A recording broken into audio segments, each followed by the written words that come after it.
Is this bull market different to others? That is the million-dollar question right now. Always, is this time different? And sometimes, if you look at the stock market world, that phrase can be the winning or losing argument of, do you succeed in the market? Is this time different? That's a million-dollar question, right? So this Bitcoin bull market, there are a number of corrections, right? In every single crypto cycle, there are large corrections.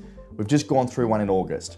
Bitcoin crypto down 20, 30, 40, 50%. Some people calling the bull market over. Some people saying this is it. In my opinion, I believe this bull market is nowhere near complete. And I have just recently bought the dip, and I'll be continuing to buy this dip because I believe that we are just starting this cycle in terms of the real kickoff of the bull market about to begin. So in these bull markets, it's really important to understand that corrections are massively normal, and there will be more corrections. And I believe Bitcoin one day will get to $150,000, $200,000 and correct back to $80,000 or $90,000. They're very normal. The biggest thing to remember in cryptocurrency is that we trade 24/7. This is a free market. What we saw recently in Japan and Korea, and even in the stock market on Robinhood, they can just remove the sell button, halt trading. That is not a thing in cryptocurrency. You can't just remove the sell button.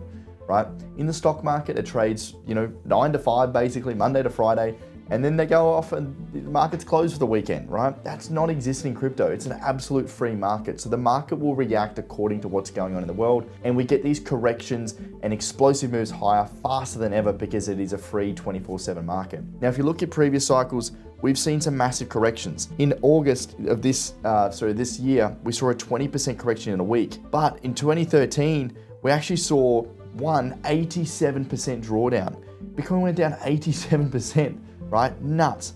In 2017, we saw 35+% corrections, 25% corrections, and 15% drawdowns, right? These are huge corrections. And it's important to remember that these drawdowns are very normal across Bitcoin and Ethereum and altcoins. Altcoins tend to get hurt the most, but compounded year after year, Bitcoin is compounding at a 60% growth rate year on year over the last 10 years. So to get through these cycles, to understand that to make the returns and get where you want to go with your portfolio, you have to take the pain. If we look at the on-chain data and we see who sells during these corrections, why does the market plummet so quickly? Well, I've done other videos on like the impacts of this from the macro, but if we look at just crypto specifically, we can look on-chain to see that the short-term sellers, the people that come in the short term, which is usually less than 3 months, are the ones primarily selling their bags when the market corrects. Why? Well, they're uneducated and they don't know.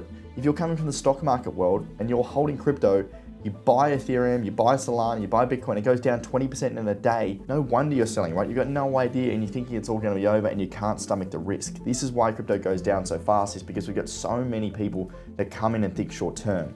Now that also gives us the opportunity to buy. When there's blood in the streets and we get these corrections, historically there's been some amazing opportunities to get in the market. And if you've got cash on the sidelines to deploy in these lows, these are historically amazing times. Now, if we overlay this with sentiment analysis, so one of the best things I like to do is look at the sentiment of crypto YouTube channels. I like to look at the fear and greed index. I like to just generally feel out how people are feeling about the market. When we get into the ultra fearful territory, into that extreme fear territory, usually these are good times to buy. Now, you've got to be careful in terms of, what's called catching a falling knife. When the market is dumping so quickly, trying to catch when the bottom will be, you can lose out a little bit there. But ultimately, if you're stepping back and you're being patient and you're looking over the long term, these fearful points are super important in terms of taking advantage of them. Now, what we saw over the last few days and weeks in terms of these corrections is that the fear got worse than the FTX crash back in 2022, which was nuts. The liquidations were as bad as what we've seen since the COVID 2020 crash, and just generally people in the market were throwing in the towel and thinking that this bull market's over. And that for me gives us the opportunity to buy. What we've seen over the last few days is the Fed and the interest rates starting to be looked at as coming down in the future months, and even looking at the US government starting to potentially buy back bonds and getting the money printers going. And we've seen that in Japan, and that's why the Japan stock market started to increase and the market started to turn around. So these are all really bullish factors. Now, when you get these huge liquidations at scale and you get these domino effects, that's when you start to see these huge corrections play out. Now, a good sign of a bull market when we get these corrections is a fast or faster rebound, right? It's never usually a V-shaped recovery, but you like to see at least people buying at these dips. And we've started to see large volumes coming in from the ETFs over the last few days with net positive both on Ethereum and Bitcoin, which is hugely positive. So we're seeing that people are buying the dip. Now, if you look at a macro scale, we haven't seen this level of fear since October 2022. The stock market had a huge sell-off. We saw that the top 7, the Magnificent 7, losing more than 10% each over a 24-hour period, which is massively wild swings in the stock market world. So when you get this fear of recession, this fear of the stock market coming down, that eventually finds its way into crypto. Even the VIX, the volatility index, was the worst that we've seen since the COVID 2020 crash. And the time before that was the global financial crisis. There's only been 3 points where we've seen the volatility as high as it's been over the last few years, and that was the GFC and the COVID 2020 crash, which is wild, right? Now, if you look at Bitcoin, we saw Bitcoin in the COVID 2020 crash plummet from 10,000 to 5,000.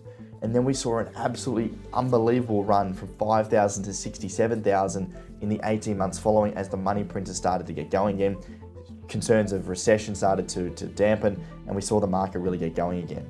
Now, really, it's important to remember that these markets can turn really quickly, but it's important not to think too short term. I see a lot of people and a lot of mistakes that, I see in the market, and even some of our members think too short term. The market goes down, they get frustrated, they get angry, and because they're not getting 50-60% returns in 2 or 3 months, that they get really frustrated and get angry. Guys, if we step back and think, remember, Bitcoin's compounding at 60% year over year. It's one of the best asset classes in the world. So when we get these corrections, if you don't have money on the sidelines, it's important just maybe step back, be patient, breathe, let it play out, and think long term. Do we think Bitcoin and crypto is going to be higher in the years to come? Of course, that's why we're here. And if we have cash on the sidelines, it's usually a good point to potentially start to deploy and start to lower that averaging buying price. So is this bull market different than others? No, I don't believe so. In fact, we haven't seen this larger drawdown yet since previous bull cycles. So this drawdown potentially is the one. Maybe there'll be ones to come, but these are very normal for cryptocurrency. And it's important to remember that cryptocurrency is hugely volatile, and as I mentioned at the start, to make the returns in crypto, you have to stomach the risk. This is the beauty and the beast of crypto. In future years, I expect the market cap to lower, the volatility to lower, and I think things will become a lot easier to stomach as we go through the cycles. But ultimately, finding these positions and being able to stomach the risk is the way that you can return. And I've been doing this for 7 or 8 years now. This is nothing compared to previous cycles, right? When we went to $3,000 back in, I don't know what it was, 2018, 2019, that was brutal, right? When people would literally, no one cared about crypto and everyone threw in the towel. They provide the opportunity. So when there's blood in the streets, double down, guys. When there's blood in the streets, have a look and see where the opportunities are. Where to point your capital right now? What am I buying? I'm ultimately focusing on some of the altcoins I've been having in my I've got in my portfolio for a little while. Ethereum, Solana, Maple, Maker. I think these ones are going to perform really well. Jupiter on Solana as well. These are the assets that I have in my portfolio that I want to continue to buy. I have a higher risk appetite, so I believe that these are going to be good long-term plays for the rest of this cycle.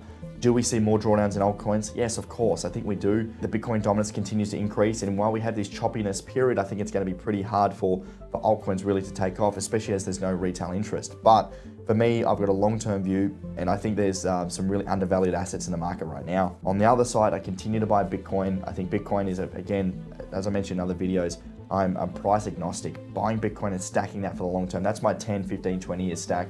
I think we're seeing great prices of Bitcoin right now. I think we'll look back at these times and again remember, wow, why didn't I buy more? So that's how I'm playing the market. I'm dollar cost averaging at the moment, so I've got a bit of cash on the sidelines. I'm splitting it up because who knows what can happen. The market is extremely volatile at the moment. Any sort of news or macro news is pushing the market quite significantly. It's quite volatile where we're at the moment. Everyone's very reactionary, very probably worried. When we see the fear at the levels they are, the market's going to be very, very reactionary. So having some cash on the sidelines and taking advantage of these opportunities is really important.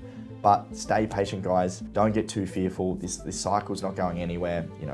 Nothing fundamentally has changed for me. We're seeing some big, significant macro movements, and as we lead into the election, as we lead into the later half of this year, or even the last quarter of this year, I think we're going to start to see things start to recover. And heading into next year, where I believe the peak of this cycle will be middle to late next year. So breathe. It's all okay. We don't need to stress. We don't need to look at the daily timeframes or the hourly timeframes. We can step back and just remember we're here for the long term. We're investing into crypto to grow our wealth, not try and triple it overnight. So hopefully that's been helpful. No, this bull market is not different to others, in my opinion. I think we're still on course for the remainder of this year and into next year, and continue buying, continue holding, and try not to get caught up into the chaos of crypto Twitter and influencers online.